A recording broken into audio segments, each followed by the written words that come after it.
Julia Jordan, your favorite real estate agent out of freezing cold Houston, Texas, spring Texas. I did not immigrate for this weather. I hope Texas figures it out very soon, or I might have to consider Hawaii. I come to you with the question, do I buy my dream house or do I buy a fixer-upper or do I buy something in between? And of course, in the end, you as the buyer need to make up your mind. But I thought sharing data with you would be interesting that actually 80% of home buyers make some kind of compromises when they buy. Let's say you would like to have a patio, but this home checks all the other boxes and doesn't have a patio. Well, you can add a patio maybe later. There are even loan programs where you say, I need a 10K, 20K after closing, or any other amount, honestly, that the lender will pre-approve that right away. So you buy the house, you live in it a little bit, and then you fix it up, or you fix it up right away to make it your dream home. And I thought the number of 80% buying a home that is not 100% their dream home, but checks the major boxes of what they want and what they need, I thought that is good information for you. So if you want me to find you your dream home, I will definitely be honored to help you with that, or your friends or your family. Send them all my way. That's my first way of doing business, my favorite way of doing business, by people that basically come in vetted by you guys. And if the house is not 100% their dream house, but they see the potential in it, I would definitely also tell you go for it, because everything is better than leasing. I have clients right now and they're renting because they're looking for the perfect deal. And the decades go literally by for many, many people. That person is in my age. It's a female, and she probably has issues for many, many years already to pull the trigger. And sometimes it is good to simply buy a house and then make it your own, like I explained earlier, instead of spending year after year looking and living in a rental. She can't have the dog that she wants to have. If she wants to paint the walls purple, she can't, etc., etc. And of course, also wherever you live, you start paying off into your own equity. This buyer, by the way, is an investor, so she wants to cut the perfect deal. She doesn't want to buy the wrong house. And while that is, of course, totally correct and understandable, there is no way to time the market or to tell the future. No one knows where we will be in 6 months or in a year. We do our duty and our fiduciary to find out and be educated about the market, but in the end, no one knows. What I do know is when you pay rent, 100% of that money is lost. You have 0% of appreciation and you have 0 tax benefits of renting. You have no depreciation, and whatever you do to the property, the moment you move out, it will go to the landlord. Even if you put a rose bush in the front yard in your rented townhouse, it becomes the property, gets connected to the property, and you have to leave it there. So you really have no gain, if I understand it correctly, right? But if you buy, the question is just how much will you gain? You go in with the primary residence, and hey there, thanks for watching.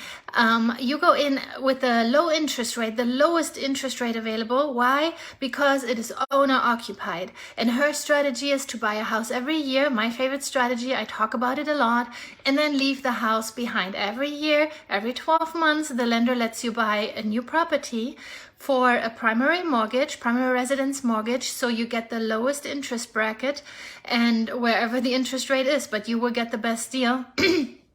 And then you can leave the former house behind as a rental. And usually it works out like that the tenant pays off your mortgage. You as the landlord have the appreciation, of course, working for you. And also the tenant basically pays the mortgage for you. You should be breaking even, including mud, tax, insurance, all of those good things, okay? So you basically just hold the property. And after you bought it, hopefully the house is in a good condition. Don't be a slumlord, be a good landlord. So you don't have a leaky toilet every week, or it's not that the faucet is dripping all the time, or they ruin the dishwasher every 3 months. Usually those calls are really rare as long as your property is in a good condition and if you pick good tenants. Picking good tenants, you need a good agent. There is no guarantee, but I will do my very best, and there are ways I can explain to you how to pick a good tenant and how to not, and to find you someone who treats hopefully a property with respect, pays the rent on time, and has good communication with you. Those 3 things are always is important. So if you are someone you know wants to buy, I personally think it's a good time to buy. We still have interest rate of 4.99 with certain providers, and you get a whole bunch of extras in certain properties that are brand new. And then for the pre-owned homes, so those regular homes that get resold where someone already lived, often we can negotiate for you. Overall, it seems countrywide, US-wide prices are down just under 10%, but Texas in compare is super strong. So our numbers in Texas are a little bit better. We are flatlining a little bit here, and there's certain properties sit on the market longer, but our sellers are not really desperate. So you will not, while we don't go like 50K, 100K over asking and your firstborn son anymore like last year and the year before, what we do see is that prices stagnate a little bit, and that the houses sit a little bit longer on the market, and that the seller is more open to negotiations. For full asking, sometimes a little bit under. And what is a very sweet idea is, let's say you go, instead of going, let's say 10 or 20K under asking, you could ask to have those amounts rolled into financing to buy down your rate. And that would be a permanent buy down. So over the next 30 years, where usually most loans run 30 years, you can do a 15 or whatever you decide on, but 99% of our clients do a 30-year mortgage, and you could lock in a permanently lowered rate. What I think is super, super smart, because then you don't need to refi, you just have your house and can be forever, happily ever, how do you say? Happily ever after. I mixed up the saying. By the way, I thought I don't have an accent, and today I listened to some of my coaching calls and I'm like, holy guacamole, I sound so German. I don't think I sound very German. Do you think I sound German? I can say y'all and all of those things. Okie dokie, that was my update regarding, do you buy the perfect house? Am I able to find you the perfect house? And of course, the more piggy bank you are able to show me, the better houses I can show you. And I like first-time home buyers, but I also really like the rich people where money doesn't matter and we can simply buy everything we want. That is of course super fun as well. But if you are renting right now, you're a friend of mine or someone you know should meet with me.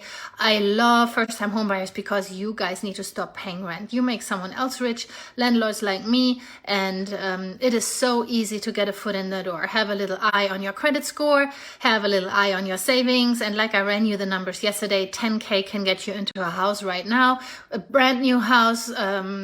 You get a fridge, gas range or gas stove, grass, sprinkler system fully fenced, garage opener, stainless steel fridge, washer dryer, all of that stuff included. And they pay a good bunch of your closing cost, and there's often the possibility to buy down your rate as well. So you get the best out of all worlds. No more excuses why not to buy, because I explained everything to you, okay? You guys have a wonderful day. If you send anybody my way, a 3-way text message is the best way to introduce me. And I already say thank you. Bye-bye. Have a wonderful day and stay warm.